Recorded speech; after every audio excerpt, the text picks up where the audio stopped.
Добрый день, компания Погосавто. Приветствуем вас на очередном обзоре нашего тракторочка. Сегодня вот покажем вам Kubota Master A155. Такой маленький, компактный трактор хорошей мощности. Очень-очень они полюбились нашим фермерам. Просто за то, что он компактен и готов выполнять очень-очень большой спектр работ. Очень удобен. Советуется.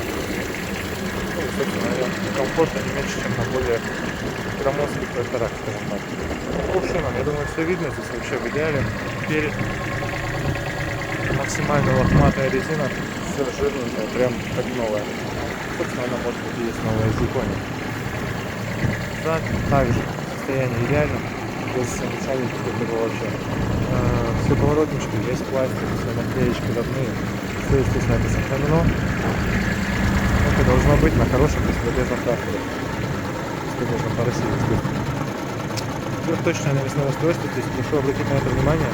Не всегда 155-я все-таки приходит с трехточкой, но именно этот у нас оборудование есть, соответственно, еще и гидронаклон горизонтально присутствует. Это максимальное из того, что можно получить за очень компактным трактором.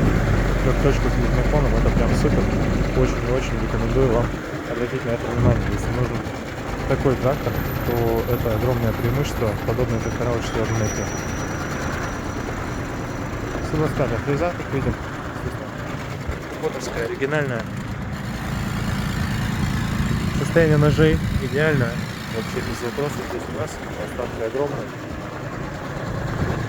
Собственно, этот трактор пока что только радует. Ничего абсолютно не найти, чтобы сделать ему замечание пока. Мордочка вся целенькая, пластик, все здесь у нас в идеале. Даже эмблемочка Аси на месте. По правой стороне шина то же самое. Отлично, что передняя, что задняя, без нареканий. Наклеечка родная, Kubota, еще наклейки. Собственно, Monomatic пульт по фрезе сейчас не буду отщелкивать на всякий случай, все-таки называться на улице. Трехточечка наша редкая. И, соответственно, начинаем трогать управление фрезой. Все это здесь, естественно, функционирует без проблем.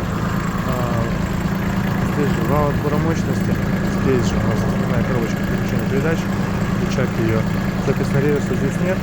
Но, тем не менее, гидронаклон вот даже все присутствует, поэтому реверс на субсимпатке просто физически не поймать их не существует. По опыту такой комплектации никогда не было. Наработка 300 часов. Отсюда у нас, конечно же, сумасшедший сохран трактора. Все болтики, посмотрите. Не знаю, видно или нет на видео, но там прям даже все болтики вообще без нареканий, все как новое. Традиционный наш КамАЗик, естественно, проезжает мимо именно тогда, когда мы снимаем трактор. Но с этим ничего не поделать. Привычка. Посмотрите, коробка, все включается вообще четенько, без нареканий каких-либо. Зима, тракторец еще холодненький, но тем не менее, вот она вся.